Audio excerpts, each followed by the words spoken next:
2009, that was the last one. It was a pretty good season, really. I came out happy with it. I'd had a long break after the 2008 games where I really genuinely did no training, which is something quite a lot of people say, but then they always do a bit. And I did nothing, and it's not something I've ever done before.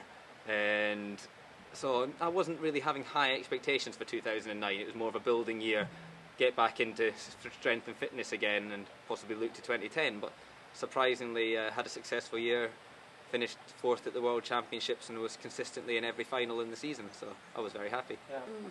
But there's certain goals I have in the sport. I've been around a long time now, and I'm lucky enough to have had some good results, and actually surpassed my childhood dreams of anything I'd ever achieve in the sport. To have been a World Championship medalist and an Olympic medalist was, quite surprising to me, to be honest, because I wasn't a brilliant junior. I was just quite good. And then even as in my young 20s, yes, it looked like I'd be okay, but I didn't really think of these things. So I'm actually very happy with how my career's gone so far. But one thing I would like to do is to actually win a World Championships or Olympic Games, the big championship of the year. So I've medalled at them before, but never the gold medal. Yeah. So that would be a goal for me to do in the next 3 years. It's a strange animal, the Olympic Games. In some ways, it's the same as normal. It's the same race rules. You try to go through the gates as fast as you can. You don't want to touch them. You don't want to miss them. You get hit by the waves. You get pushed around. It's the same sport. The difference is off the water, almost away from the water. You stay in the athletes' village with other sports, which is something we never do in canoe slalom. There's so much more media attention.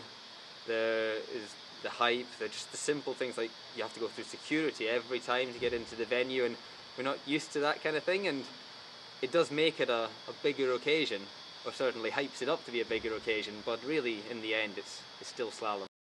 Last year was the first ever major race I've done in Britain, European Championships, and I actually thought it didn't feel any more pressured. It was really enjoyable, actually, to have the attention, to have people interested in what we were doing and interviewing you after the finish line, and I thought that really added to the excitement of the event. I liked it.